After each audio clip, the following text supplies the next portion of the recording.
Son las 2, la 1 en Canarias. Última hora en COPE. Estar informado.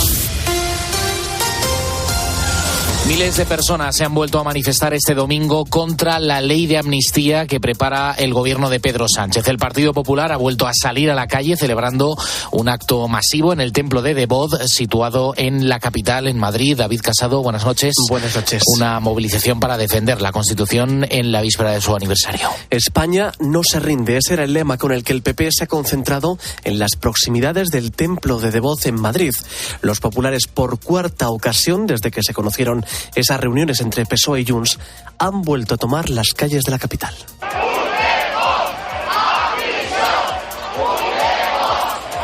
En torno a 15.000 personas han salido este domingo a defender la Constitución, como bien decía Robert, en la víspera de su aniversario. Feijóo, durante su intervención, ha cargado duramente contra Sánchez por la ley de amnistía y por la figura del mediador, el salvadoreño Francisco Galindo. El líder del PP ha tildado esto de humillación. Es una humillación. Es un experto en guerrillas latinoamericanas la que nos tiene que decir cómo España trata a una de sus comunidades autónomas. Tras la manifestación, más de 1.000 personas han acudido un mes después del inicio de las protestas a Ferraz. Feijóo ha advertido que volverán a tomar las calles si Sánchez no devuelve a España el Estado de Derecho. Valladolid ha despedido este domingo al artista Concha Velasco, donde sus restos mortales ya descansan en el panteón de personajes ilustres en el cementerio del Carmen, de su ciudad natal. La artista estará junto a ilustres como Miguel Delibes, Rosa Chacel o José Zorrilla. El arzobispo de Valladolid, Luis Argüello, ha oficiado el funeral que cientos de personas han podido seguir a través de 2 pantallas gigantes colocadas fuera de la catedral. Su gran amigo y compañero de esta casa, Luis del Val, nos contaba en COPE cómo era Concha. Pues era emocionalmente primaria, podríamos decir, ¿no? Pero también a su vez era humilde, era soberbia en el escenario, pero no soberbia personalmente, soberbia en su manera de trabajar. El Papa Francisco reitera la urgencia de actuar por el medio ambiente. Ha sido en la COP28, la cumbre del clima en Dubái. El secretario de Estado de la Santa Sede, Pietro Parolin, ha leído este domingo el mensaje del Papa. El Santo Padre, además, ha firmado una declaración unificada sobre la acción por la paz y el clima en el marco de la inauguración del Pabellón de la Fe en la COP28. Pidamos encarecidamente a los responsables de las naciones que en la casa común sea preservada. Nos lo piden en particular los pequeños, los pobres, por el futuro de ellos y el futuro de todos. Custodiemos la creación, protejamos la casa común y vivimos en paz y promovamos la paz. Con la fuerza de ABC. COPE. Estar informado. En cuanto a la previsión del tiempo, entramos en una semana en la que muchos españoles van a disfrutar del Puente de la Inmaculada, unos días que van a estar acompañados de frío, de mucho frío, aunque eso sí, el tiempo va a ser estable. Vamos a repasar la previsión del tiempo con Jorge Olcina, nuestro experto climático.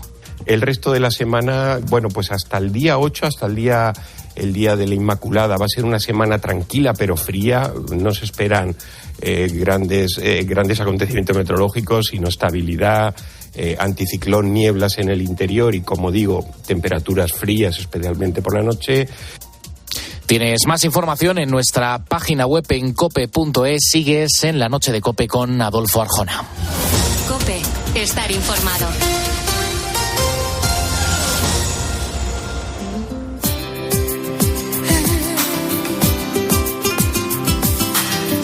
Adolfo Arjona. La noche. COPE. Estar informado. Solo quiero que vuelvas a mí para otra vez poder sentir lo que es amor. Estaba muerto de dolor. Sin ti mi vida ha sido gris y no hay nada que me haga más feliz que escuchar tu voz junto a mí. Hoy contigo Bueno, ya sabemos lo que pasa en España y en el mundo. Nosotros seguimos, como siempre, intentando orillar la actualidad, orillar la realidad, para llevarte a un mundo de ensoñación, olvidarnos de la rutina, olvidarnos, pero con memoria. Digo esto porque este fin de semana, el sábado 2 de diciembre, se han cumplido 30 años de la muerte del narcoterrorista más famoso de la historia.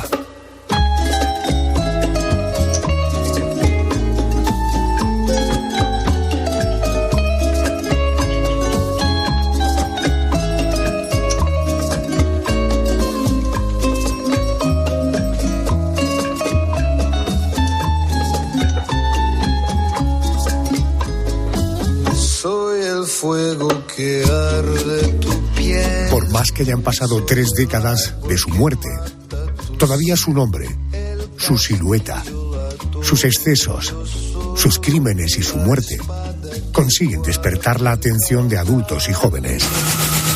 Yo soy Pablo Emilio Escobar Gaviria. Un día yo voy a ser presidente de la República de Colombia. Y bien, me gano la vida haciendo negocios, así que pues fresco, tranquilo. Ustedes pueden aceptar mi negocio o aceptar las consecuencias. Plata o plomo. Él fue el capo de los capos, uno de Pablo Escobar Gaviria nació el 1 de diciembre de 1949 en el seno de una familia extremadamente pobre de Río Negro, en Colombia. Murió el 2 de diciembre de 1993, tiroteado en el tejado de la casa donde precisamente se escondía de la DEA, el Departamento Antidroga Americano. Precisamente hace un tiempo tuve la oportunidad de conversar con Javier Peña, uno de los 2 agentes de la DEA que hicieron de la captura de Pablo Escobar el leitmotiv de su vida. La frecuencia nosotros ya la estábamos interceptando ya las últimas 2 semanas. Hubo un periodo más o menos de 5 o 6 meses que no teníamos nada de información de Pablo. La Segunda Guerra ya la gente estaba hablando, lo estaba dando información. Teníamos una hotline que le dábamos 5 millones por Pablo, o sea, la gente lo estaba dando información. Y después ya le interceptamos la frecuencia en que Pablo estaba hablando con su hijo, Juan Pablo, y hablaban todos los días, como a las 5 de la tarde. Ya comenzamos a interceptar la frecuencia, ya el ánimo del bloque de búsqueda cambió, ya todos estábamos excitados, estábamos cerca, y es una historia bonita y una historia violenta, porque el coronel, usted lo mencionó, Adolfo, el coronel Hugo Martínez, héroe de Colombia, era el jefe del bloque, y su hijo era el teniente Hugo Martínez, que estaba enseñándose él mismo a cómo interceptar frecuencias con unos equipos. Era padre e hijo bueno contra padre e hijo malo, Pablo Escobar y su hijo. Ya para el último, y por eso le dije que Pablo trató de mover a la familia, interceptamos, trató de llevárselos a Alemania, se interceptaron y los hicieron que se fueran para Colombia, y ya los últimos días es la llamada famosa que Pablo está hablando con su hijo. Pablo se estaba tratando de entregar otra vez, pero quería las mismas condiciones, porque él sabía que ya el nudo ya se le estaba acercando, quería entregarse. Él le está dando explicaciones a su hijo de cómo, para entregarse, y la llamada el último día, la frecuencia la intercepta el hijo del coronel Martínez, teniente Martínez, y el hijo me contó a mí, cuando él mira a la ventana y la intercepción, la triangulación está apuntando a la ventana y está un tipo y se miran y es Pablo Escobar. Está en el teléfono Pablo Escobar, y ese es cuando el hijo le habla a su papá, el coronel, las órdenes es, traten de agarrarlo, atrapearlo, y vamos a montar el bloque de búsqueda. Ya llegaron afuera de la casa, se enfrentó uno de los sicarios, se llamaba Alecián Limón. Él sacó su arma, comenzó a disparar.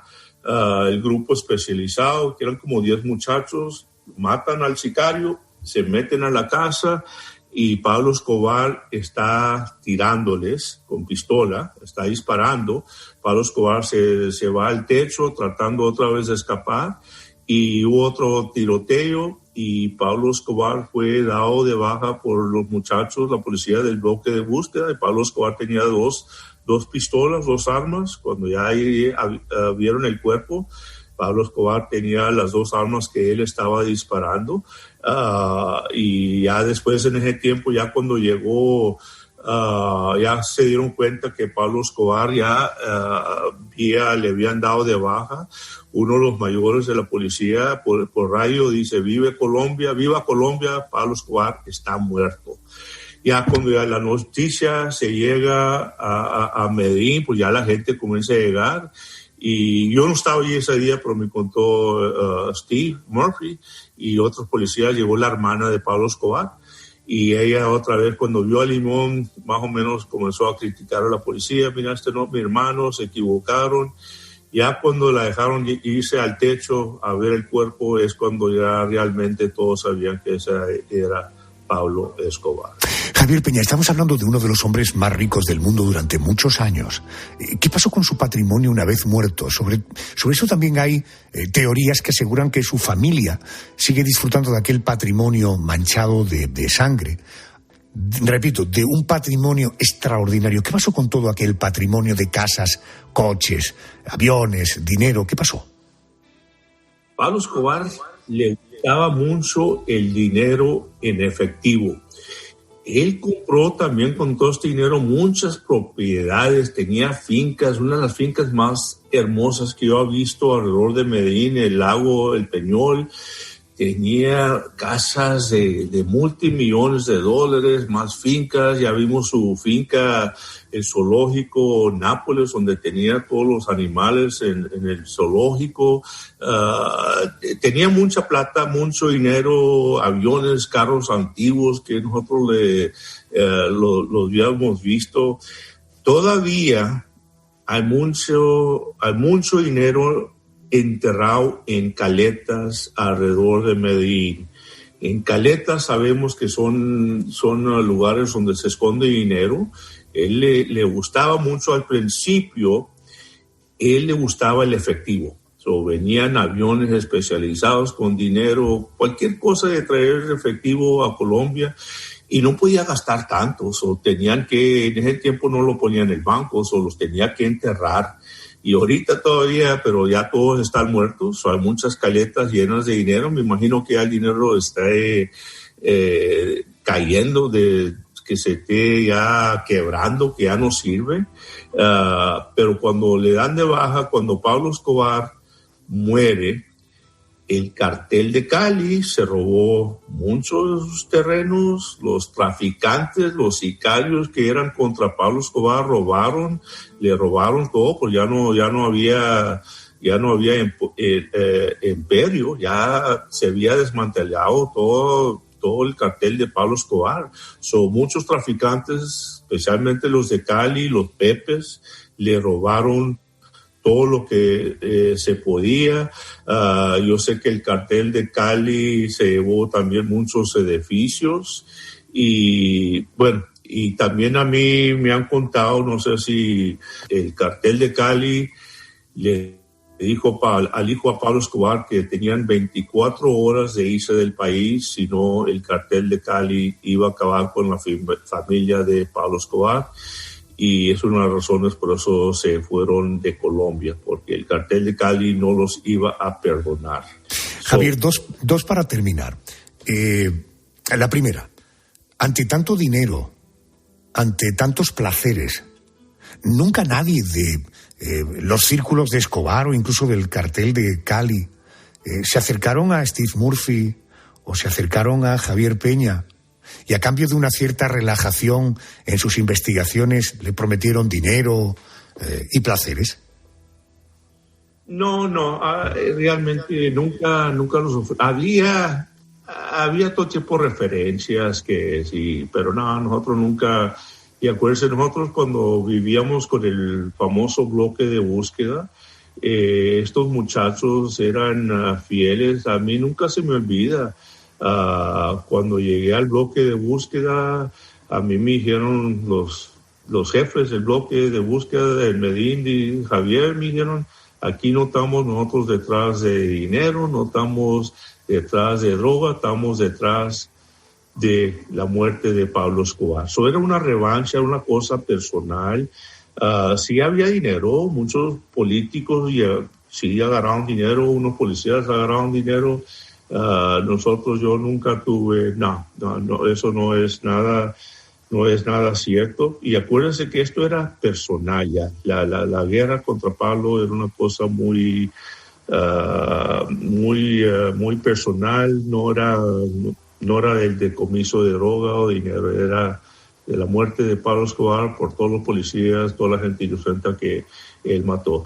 Y Pablo Escobar llegó a ser el número 7 más rico en el mundo, que de billones de dólares. Y como dije al principio, él controlaba 80% de la marqueta. Todavía hay dinero, pero a la muerte de él, y no sé, Adolfo, realmente si la familia, me imagino que les tenía algo, también todos es tu familia y él quería mucho a su familia, me imagino que él les tenía algo guardado, unas caletas, unas cuentas secretas, pero eso sí, no te puedo decir que de facto, eso te puedo decir que eso es mi opinión, que sí les tenía algo.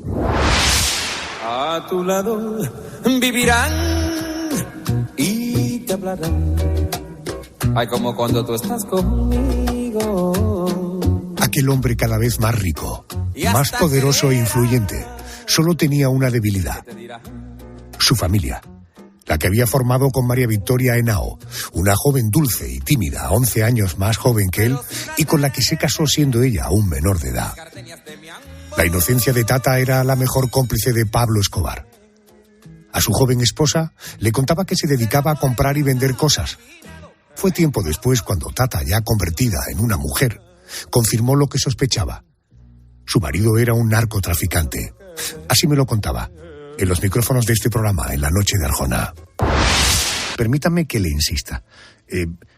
Ante tanto lujo, tanta excentricidad, regalos de los que luego quiero hablar a sus hijos por parte de su padre, ¿usted de dónde pensaba que salía el dinero? Pablo siempre me hablaba de que él estaba dedicado al rubro inmobiliario y a la ganadería, y que desde ese lugar él tenía mucho éxito y tenía mucho bienestar. Y yo me dediqué como ama de casa a cuidar a mis hijos, a educar a mis hijos, y vivía en una cultura machista donde las mujeres no podemos preguntar ni tenemos derecho a opinar. ¿Por qué Pablo Escobar prefirió someterse él mismo y someterlos a usted y a sus 2 hijos a 1 año y medio de ocultación en lugar de entregarse si tanto les quería? Es decir, ¿por qué no entregarse a las autoridades que lo buscaban y evitarles a ustedes tanto sufrimiento y él evitar la muerte, evidentemente? Nosotros siempre le suplicábamos que se entregara, y de hecho el primer paso que dio a la catedral tuvo que ver mucho con todos los pedidos que mis hijos le hacían y que yo le hacía todo el tiempo. Pero Pablo Escobar, en definitiva, tomaba las decisiones que a él le parecía que tenía que tomar y no aceptaba ningún pedido de nadie. Señora, ¿cómo recuerda usted la última vez que vio a Pablo Escobar con vida? Un hombre que tenía mucho miedo, mucho dolor cuando se estaba despidiendo de nosotros como familia. Bueno, creo que sintió que era la última vez que nos veía. Fue muy dolorosa esa despedida. Él sabía que era la despedida definitiva, ¿no? Sí, estoy segura que sabía que era la despedida final. ¿Todavía te entristece aquella escena? ¿Te conmueve todavía? Me conmueve porque siempre he dicho que lo amé, y por mis hijos que sufrieron muchísimo todo este dolor y toda esta guerra. ¿Es cierto que las autoridades colombianas y americanas que lo buscaban dieron con él por las conexiones que mantenía con usted y con sus hijos? Sí, nosotros fuimos el contacto para que dieran con él. ¿Pero ustedes lo hicieron conscientemente? No, nosotros estábamos viviendo con el Estado colombiano, que nos había dado protección hacía unos meses atrás. Y bueno, el objetivo era que nosotros fuéramos el puente para poderlo ubicar. El niño estaba siempre preocupado de que los contactos fueran cortos para evitar la localización del padre, ¿no? Sí, así fue. ¿Recuerda qué estaba haciendo cuando se enteró de que habían matado a Pablo Escobar? Yo estaba hablando por la otra línea telefónica con una hermana en Medellín cuando Juan Pablo llega a darme la noticia. Y bueno, como hacía un minuto estaba hablando con él, no entendía y pensaba que no era cierta. Sin embargo, le pedí a mi hermana que por favor averiguara qué estaba pasando y que me llamara. Así que corté, me fui a abrazar a mis hijos en ese momento. ¿Todavía le querías? Sí. Estaba comprometida, eran los mandatos de la iglesia por los que yo siempre estuve ahí. Comprometida en que había que acompañar al marido en la adversidad, en los momentos de dificultad. También la iglesia dice no matarás. Sí. También dice. Y la infidelidad no es algo que el ser humano esté muy preparado, y tú tuviste y fuiste víctima de muchas infidelidades. Sí, fui muy maltratada psicológicamente desde ese lugar, pero estaba al lado de las infidelidades y al otro lado de mi vida estaba la muerte.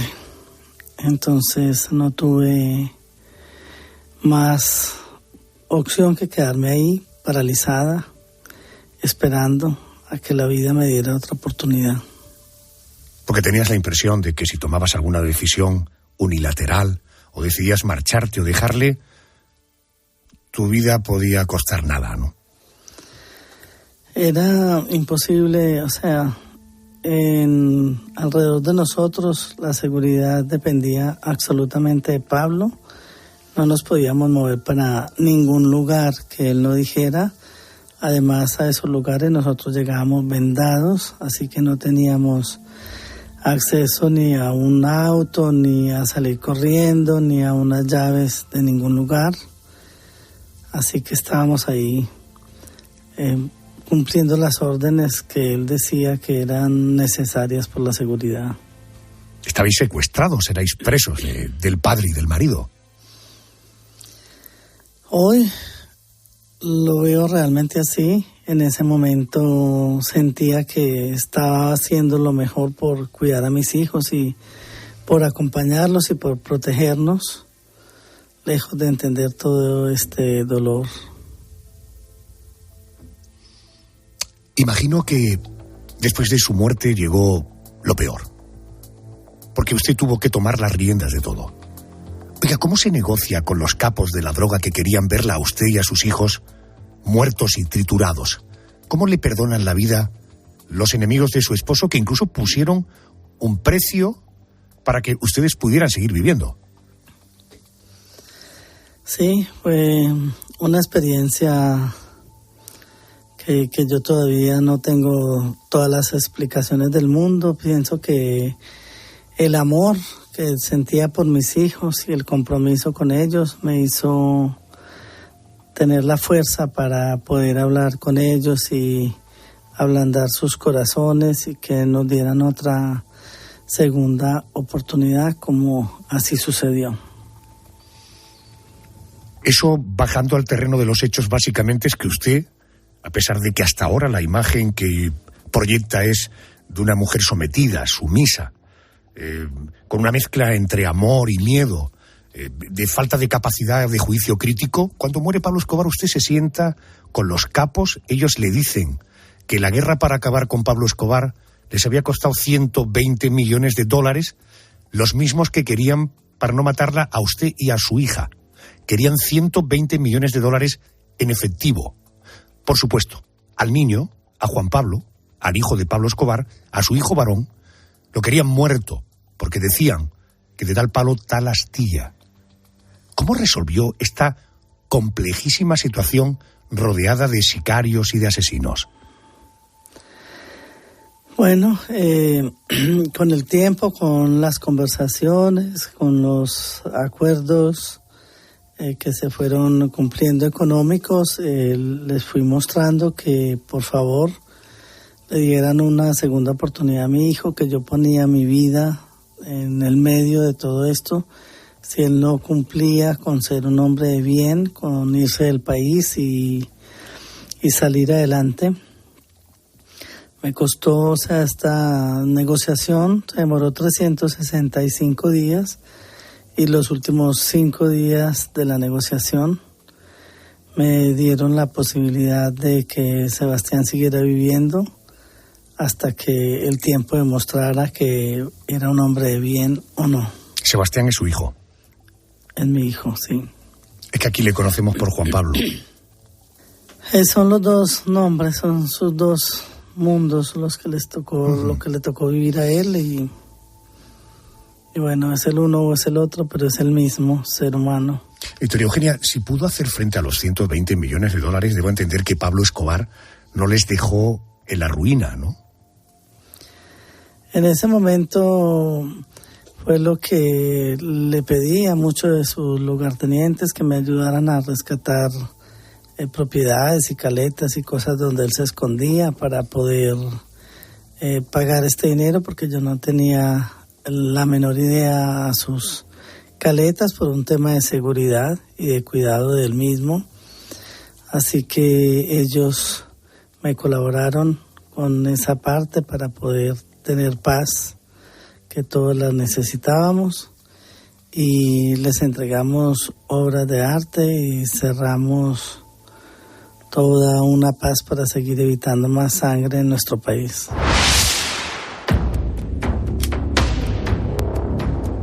Esta noche estamos recordando la figura del narcoterrorista Pablo Escobar con motivo del 30 aniversario de su muerte.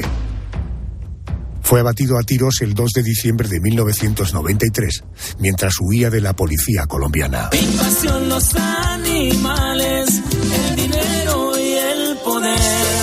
La revista Forbes llegó a catalogarlo como el 7º hombre más rico del mundo. Pablo Escobar supo ganar dinero con el narcotráfico y también supo repartirlo. Era su forma de comprar voluntades y comprar lealtades. Además, construyó campos de fútbol y casas para los más pobres. No es de extrañar que Escobar se sintiera un dios en su querida Medellín, porque todos lo adoraban. Todos salvo la policía y el gobierno colombiano, que, instigados por la DEA, el Departamento Antidroga americano, comenzaron a interesarse por sus negocios.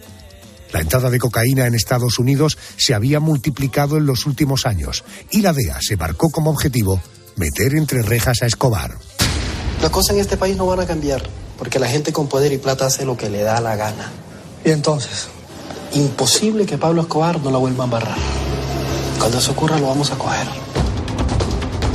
Se desencadenaba entonces el llamado narcoterrorismo. Pablo Escobar ya no solo traficaba con cocaína, también ordenaba el asesinato de jueces, policías, políticos, periodistas y civiles sin ningún escrúpulo. Los suyos ponían bombas en inmuebles del gobierno, en sedes bancarias, en centros comerciales o directamente saltaban por los aires.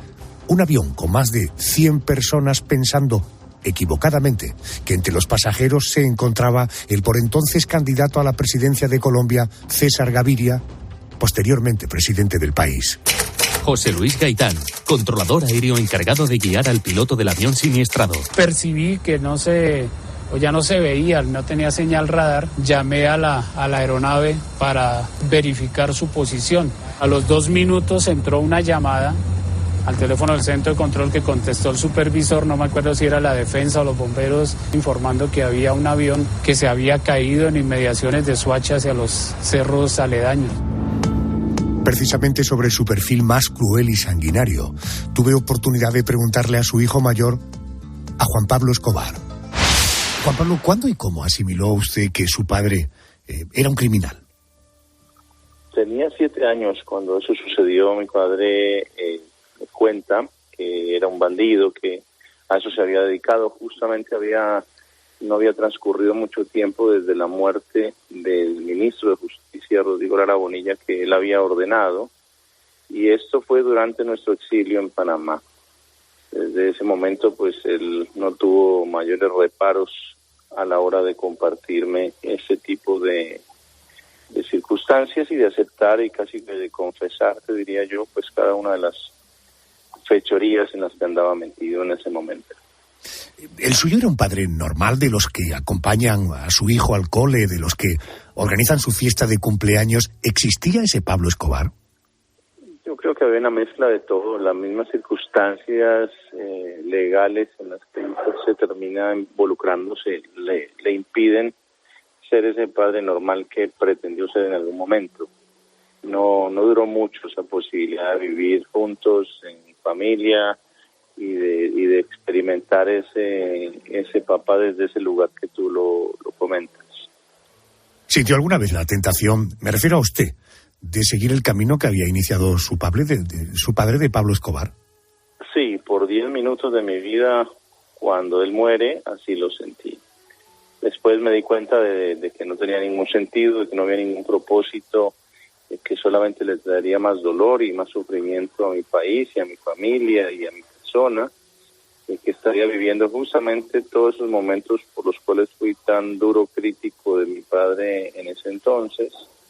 Y eso me duró 10 minutos de reflexión, de pensar en la posibilidad de vengar su muerte cuando cometí el error de anunciarlo de esa manera, y después cuando tuve un llamado a diferentes medios de comunicación donde les manifesté mi total arrepentimiento por mis dichos, y hace 25 años que vengo cumpliendo la promesa de no seguir esos pasos, de no vengar su muerte. Permítame que le formule la pregunta justo al contrario. ¿Su padre le animó alguna vez a seguir sus pasos? Paradójicamente no, contrario a lo que muchos pueden creerlo.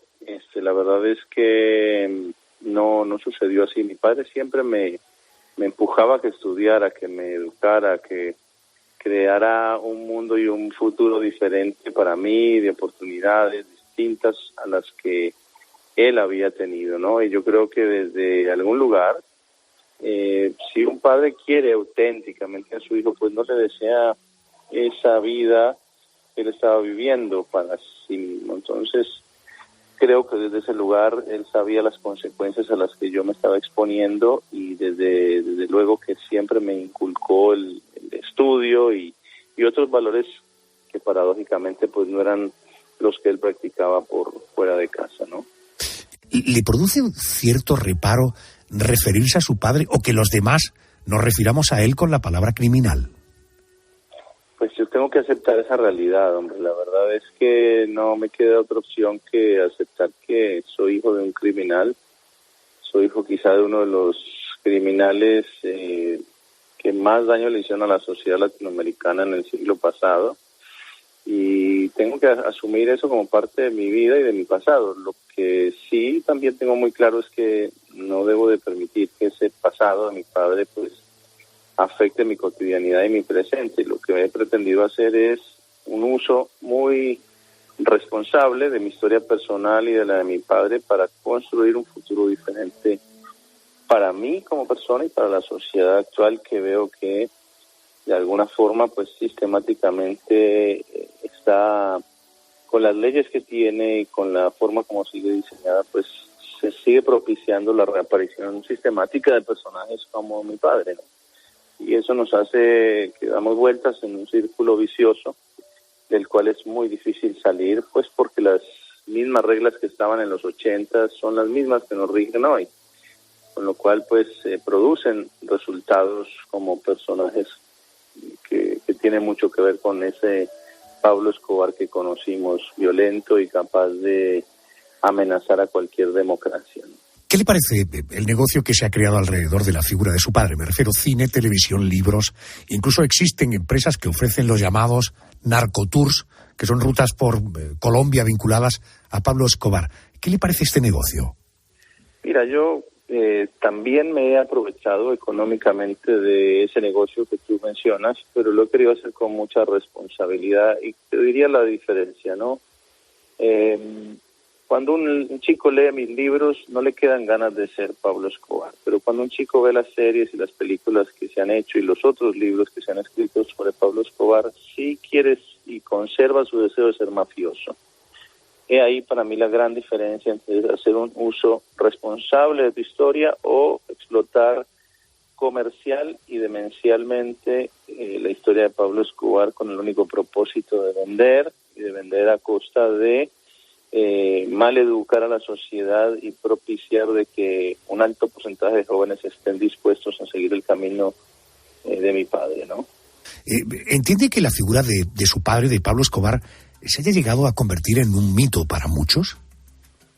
Yo creo que hay una enorme responsabilidad de algunos medios de comunicación en la construcción de ese mito, ¿no? A través de una gran cantidad de noticias que diariamente circulan con falsas noticias sobre mi padre, solamente para atraer más tránsito de personas hacia sus portales web y demás, con lo cual creo que el manejo irresponsable de la información en torno a mi padre ha contribuido a que ese mito crezca con el paso de los días, sin ninguna duda. Permítame una pregunta para terminar con todo el respeto. Hoy, ¿cómo se gana usted la vida? ¿Cómo se gana la vida Juan Pablo Escobar, el hijo del narcotraficante más conocido de la historia? Yo soy arquitecto, soy diseñador industrial, soy escritor, conferencista y hago muchas otras cosas, pero realmente me dedico a desarrollar mis profesiones. He sido docente universitario y he trabajado, arduamente ahora en proyectos de ficción que no tienen que ver con la historia de mi padre, y me dedico a generar ese tipo de negocios vinculados con la producción de contenido de ficción para películas y documentales que tratan algunos otros temas más diferentes, ¿no? Pero esencialmente es a lo que me dedico.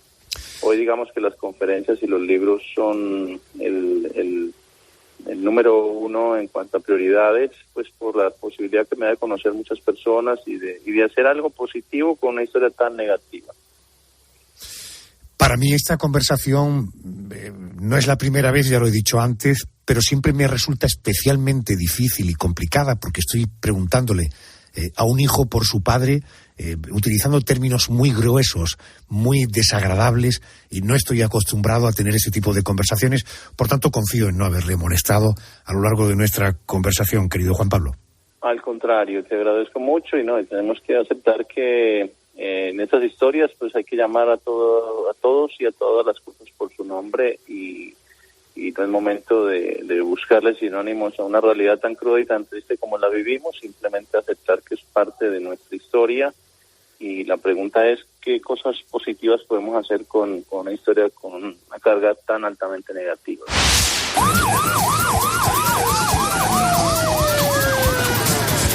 A pesar de los esfuerzos del grupo élite compuesto por 500 agentes colombianos bajo la dirección del coronel Hugo Martínez, y a pesar de los esfuerzos de Estados Unidos, que habían declarado a Pablo Escobar su enemigo número uno, no fue fácil dar con él. Sabían que Escobar era listo y que recibía ayuda de todos aquellos a los que durante años dio dinero y de sus más fieles sicarios, como fue el caso de John Jairo Velázquez, jefe de los grupos sicariales de Pablo Escobar. Yo soy la memoria histórica del cartel de Medellín. Todo el tiempo tengo a Pablo Emilio Escobar Gaviria en mi corazón. Por él pagué 23 años, 3 meses de cárcel. Por él he sobrevivido a todos los enemigos de él. Los he visto morir a todos y he ejecutado más de un enemigo de Pablo Emilio Escobar Gaviria. Uh-huh. John Jairo, ¿cómo llegó usted a ganarse la confianza de Pablo Escobar para convertirse en uno de sus hombres fuertes? Mire, pues yo soy un hombre que soñaba con las armas. Yo adquiero el apodo de Popeye porque estuve en la Marina Colombiana, de allí me retiré, ingresé a la Policía Nacional en la Escuela de Oficiales, tampoco pude con el curso, me retiré y llegué a las armas al lado de Pablo Escobar. Pablo Escobar era una figura rutilante en la ciudad de Medellín, los jóvenes amábamos trabajar con Pablo Escobar. Cuando yo logro llegar a las filas de Pablo Emilio Escobar Gaviria, me gané su confianza, no siendo ambicioso, con disciplina, soy muy disciplinado y con lealtad, soy un hombre leal. Déjeme que le lea una reseña. Dice, usted es John Jairo Velázquez, alias Popeye, sicario a las órdenes del narcotraficante más famoso de la historia. Muchos oyentes aquí en España no le conocerán, pero dicen las crónicas que es usted autor de 250 asesinatos directos y 3.000 muertes indirectas. Oye, ¿cómo se llega a convertir un chaval de apenas 17 años en un asesino a las órdenes de Pablo Escobar? Mire, yo era un asesino a sueldo de Pablo Emilio Escobar Gaviria, era su asesino de confianza. Una vigilante como Pablo Emilio Escobar Gaviria no vuelve a salir en la historia del mundo. Pablo Escobar Gaviria fue el asesino civil más grande del siglo XX, pero Pablo Escobar no mataba, los que matábamos éramos nosotros. cumplíamos las órdenes de Pablo Escobar, entramos en guerra con los Estados Unidos de Norteamérica, entramos en guerra con el Estado colombiano para tumbar la extradición de colombianos hacia los Estados Unidos de Norteamérica, que en esa época un colombiano que era llevado a los calabozos de los Estados Unidos moría ahí eternamente en un calabozo tirado ahí, sin siquiera ser su idioma, ni su comida, ni sus costumbres. Pues a punta de disciplina la guerra fue creciendo, nos convertimos en grandes asesinos porque de España nos llegó para la época una bendición, hoy en día es una maldición, un etarra, Miguelito, del País Vasco, nos enseñó la técnica de los carros bombas. Eso nos ayudó a que la guerra se dirigiera hacia nosotros porque le logramos ganar la guerra al Estado colombiano y en el año 1991, en julio, vencemos el Estado colombiano, vencemos a los Estados Unidos de Norteamérica, tumbamos la extradición, vamos a prisión y allí estamos con Pablo Emilio Escobar Gaviria en la cárcel La Catedral, una cárcel construida por él mismo, con todos los lujos y sin un régimen penitenciario fuerte, y estuvimos 13 meses y medio, allí nos fugamos. Popeye, ¿nunca te tembló la mano al apretar el gatillo del revólver o el de la metralleta? Nunca, cero. Tenía mentalidad de guerra, era un asesino que trabajaba para Pablo Escobar. Me gusta el dinero y me gustaba el dinero, pero me gustaba más cuando el patrón me daba un abrazo o me miraba a los ojos y me daba las gracias por haber cometido un asesinato para él. ¿Le pagaba bien Pablo Escobar? ¿Le pagaba un sueldo fijo o a final de mes? ¿O le pagaba por asesinato? ¿Cuál era su relación comercial con Pablo Escobar? En la mafia no funciona un sueldo porque hay asesinatos muy fuertes, mafiosos que andan con 8 o 10 escoltas, hay que utilizar mucha artillería y mucha gente para ejecutarlos. Matar a un ministro de justicia es muy costoso, matar a un candidato a la presidencia de la República, y Pablo Escobar Gaviria era por el Estado, mataba a ministros, candidatos a la presidencia de la República, comandantes de policía, mataba a jueces, iba por los periodistas. No, él le ponía un precio, $1 millón, $2 millones, $300,000, $20,000, $50,000, y este precio él lo pagaba correctamente. Por eso él era un gran líder. Si te ofreció $1 millón por matar a un enemigo de él, $1 millón te entregaban correctamente. Pablo Escobar se hizo rico matando a gente con sus propias manos o por encargo, o creando millones de adictos a la cocaína en Estados Unidos. Sin embargo, cuando llegaba a casa era un padre amoroso, el padre que toda niña podía llegar a soñar. Es el caso de Manuela, la hija menor del narco, la única de su entorno que jamás ha hablado para los medios de comunicación. Era demasiado pequeña cuando la familia Escobar adoptó otra identidad y se refugió en Argentina. El periodista José Alejandro Castaño me relató en una ocasión cómo Manuela se enteró de las barbaridades que había cometido su padre antes de morir. Ella está en Argentina, matriculada en un colegio, haciendo su bachillerato, año 1999. Nadie tiene la menor idea de que se trata de la hija de Pablo Escobar Gaviria. Es una niña más en el colegio. Están los alumnos, los compañeros, haciendo unas exposiciones a propósito del cambio de milenio. Y los alumnos, los compañeros, han hecho exposiciones sobre protagonistas del siglo XX. Protagonistas del siglo XX. Así que un compañero habla de Chaplin, otro compañero habla de Albert Einstein, otro compañero habla de Stalin, y otro habla más de Hitler, Churchill, son protagonistas del siglo XX, y alguien más presenta a Pablo Escobar, el carnicero del siglo XX. Lo presenta como uno de los antihéroes del siglo XX. Y esta niña es testiga de esta exposición que hacen sus compañeros en absoluto silencio. Y entonces ve la relatoría de las bombas, los carros bomba, el avión de pasajeros que su padre dinamita, la muerte de cientos de policías. La hija fue testigo de esta relatoría que al parecer hasta entonces no le había nadie contado, ¿no? Ella salió muy pequeña del país, cambiaron de identidades y desde luego estaba prohibido hablar del padre, con un manojo de las barbas del padre que la abuela le cortó al cadáver. Todavía hoy la imagen de Pablo Escobar es para muchos la de una especie de Robin Hood, el ladrón que robaba a los ricos para dárselo a los pobres. Pero nada más alejado de la realidad. Vivir con él podía llegar a convertirse en una pesadilla como la que narraba en La noche de Arjona la periodista Virginia Vallejo, la que durante años se convirtió en su amante. cuando quiso terminar la relación con Escobar, tuvo que abandonar Colombia. Yo nunca viví con Pablo, jamás viví con Pablo Escobar, ni tuvo que mantenerme para nada.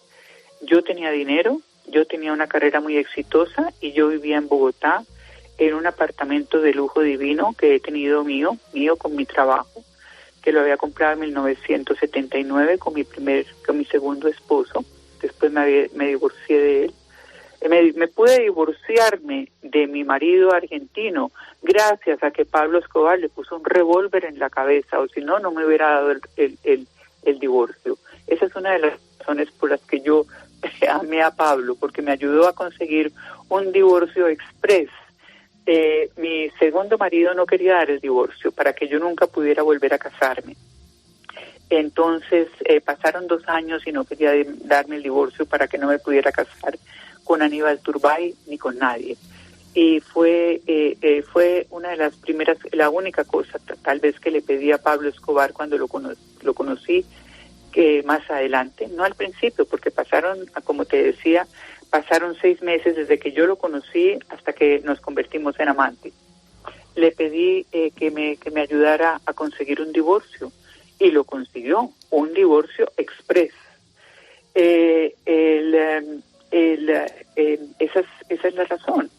Entonces, pero perdona, Virginia, discúlpeme, para que la pueda entender. Un tipo feíto, gordito, bajito, dice usted, y la razón del enamoramiento es que le ayuda a divorciarse de su pareja en ese momento. O sea, ese fue toda la materia hay muchas cosas, por amor de Dios, esa adoración, ese amor. Obviamente uno no se enamora de una persona porque hay 5 o 6 eventos que ocurren para causar ese amor.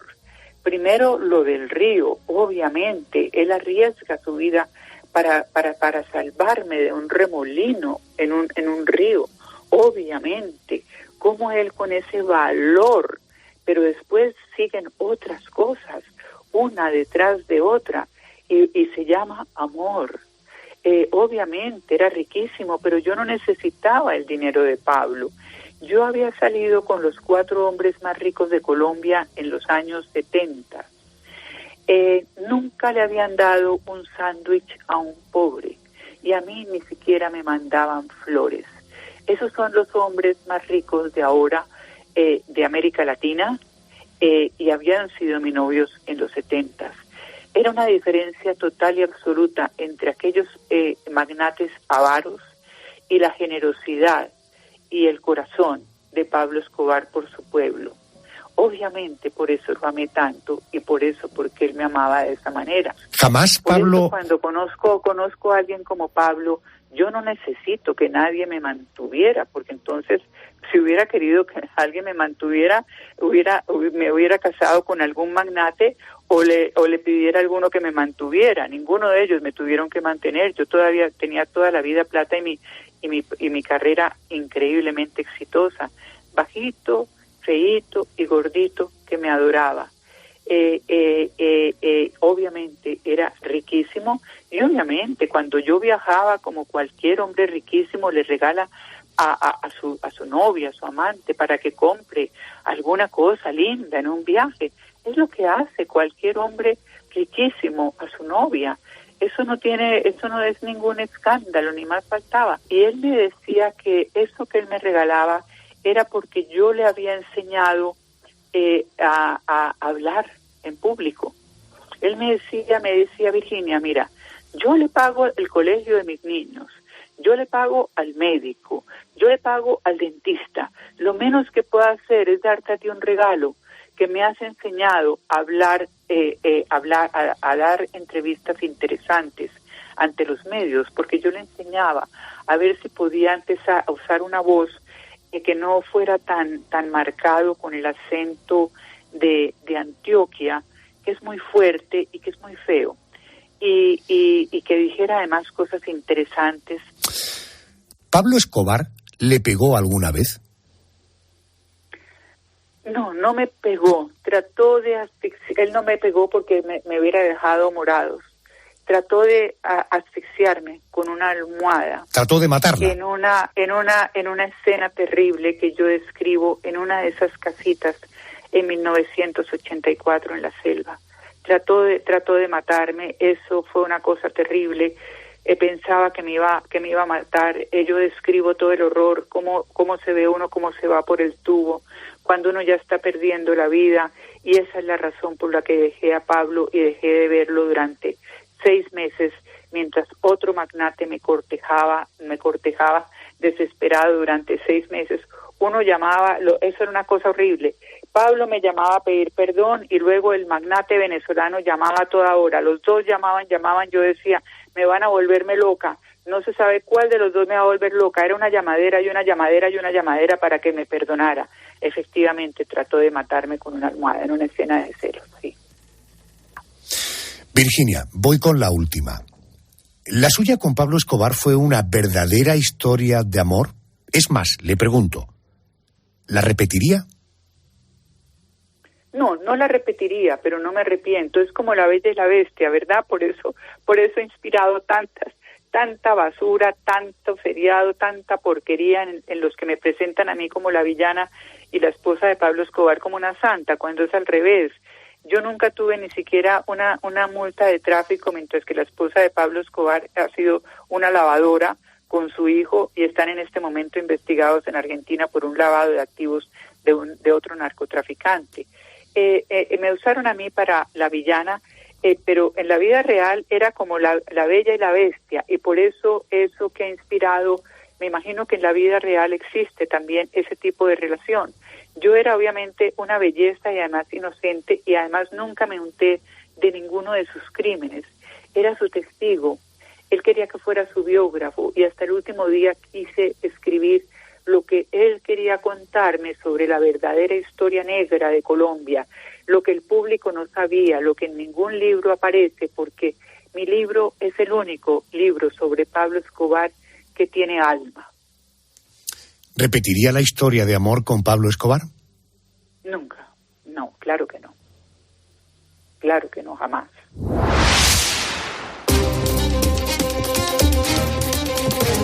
A pesar de haberlo tenido todo, Pablo Escobar cometió el error de abrir demasiados frentes. Lo perseguía el Bloque, un grupo de élite formado por agentes de la policía y del ejército colombiano. Lo perseguía la DEA, la Agencia Antidroga de los Estados Unidos. Lo perseguían los Pepes, un grupo paramilitar formado por narcotraficantes ex socios de Pablo Escobar. Era cuestión de tiempo. Por mucho que se escondiera, tarde o temprano, cometería un error. Y así fue. Una llamada a su hijo Juan Pablo sirvió para que la policía lo localizara. Fue así como Pablo Escobar terminó siendo abatido a tiros en el tejado de la casa donde se escondía. Era el 2 de diciembre de 1993 y acababa de cumplir 44 años un día antes. Coronel Hugo Martínez. El tiro mío, que se lo pegué en toda la espalda, le cogió el corazón. Y el tiro de R15 del policía le atravesó el oído.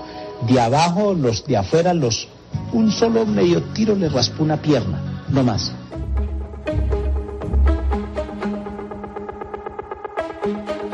La imagen de Pablo Escobar yacente, ensangrentado, descalzo, con la camiseta subida dejando ver su estómago, junto a los agentes de la DEA, Steve Murphy y Javier Peña, posando a su lado como si de un trofeo de caza se tratara.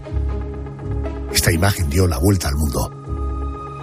Una fotografía que acreditaba que Estados Unidos había acabado con su enemigo público número 1 en la década de los 80.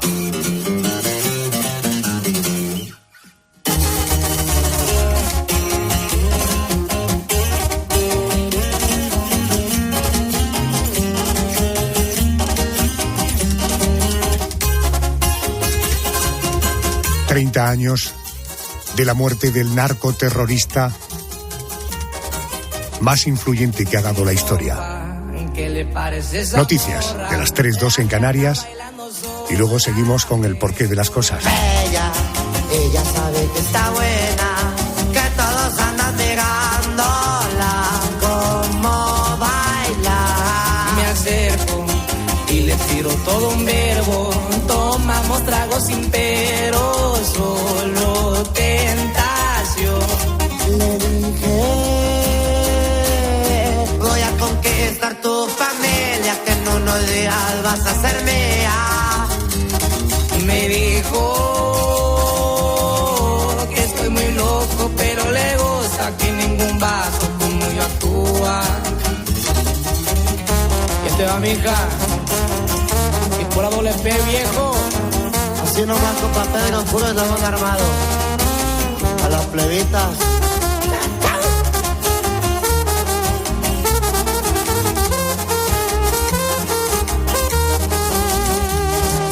No soy un vato que tiene varo, pero hablando del corazón te cumplo todo.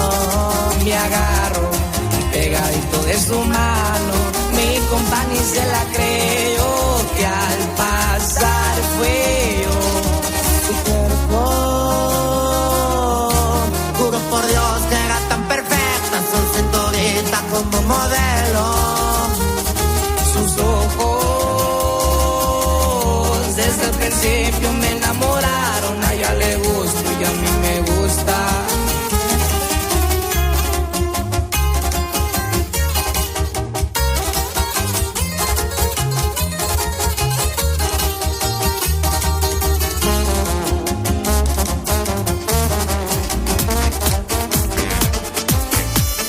Puedo estar con todo el mundo, na, na, na, na, na. Darme las de vagabundo, na, na, na, na, na. Y aunque a veces me confundo y creo que voy a olvidar, tú dejaste ese vacío que nadie va a llenar. Puedes hacer cara cuando me veas la cara, también me sé portar como si nada me importara a ti, que ya no sientes nada, ya no te hagas la idea. Oye, beba, decir que no me quieres, dime algo que te crea. Ay, ay, ay, ay, muchacha, aunque pase el tiempo, todavía me dominan esos movimientos. Ay, ay, ay, ay, mi cielo, el amor duele y cuando está doliendo. Puedes salir con cualquiera, na, na, na, na. Pasarte la borrachera, na, na, na, na. Tatuarte la Biblia entera no te va a ayudar. Olvidarte de un amor que no se va a acabar. Puedo estar con todo el mundo, na, na, na, na. Darme las de vagabundo, na, na, na, na, na. Y aunque a veces me confundo y creo que voy a olvidar, tú dejaste ese vacío que nadie va a llenar. Y si tú la ves, dile que yo sigo soltero, que me hago el que la quería y en verdad todavía la quiero. Te sueño en la noche y te pienso todo el día, aunque pase un año no te olvidaría. Tu boca rosada por tomar sangría, vive en mi mente y no pa' estadía. Ey, sana que sana, hoy voy a beber lo que me dé la gana. Dijiste que quedáramos como amigos, entonces ven y dame un beso de pana. Y esperando el fin de semana, na, pa' ver si te veo, pero na, na, na. Ven y amanecemos una vez más, como aquella noche en Samaná. Puedes salir con cualquiera, na, na, na, na, na. Pasarte en la borrachera, na, na, na, na, na. Tatuarte la Biblia entera no te va a ayudar. Olvidarte de un amor que no se va a acabar. Puedes estar con todo el mundo, na, na, na, na, na. Darme las de vagabundo, na, na, na, na, na. Y aunque a veces me confundo y creo que voy a olvidar, tú dejaste ese vacío que nadie va a llenar. ¿Cómo estás, amor? Te veo mejor, así bronceadita de ese color. No bailes así que me das calor. Tú pegas más duro que el reggaetón, se te nota el gimnasio cuando lo haces despacio. Sé que no soy tu novio, pero te quiero obvio. Ay, ay, ay, ay, muchacha, aunque pase el tiempo, todavía me dominan esos movimientos. Ay, ay, ay. Adolfo Arjona. La noche. COPE. Estar informado. Los goles de tu equipo solo se viven así en tiempo de juego.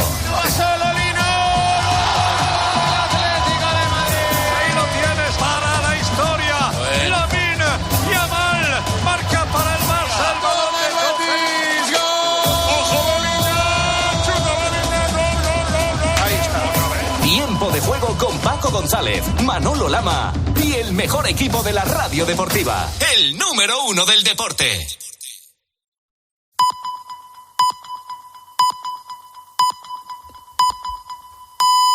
Llegamos a las 3, las 2 en Canarias.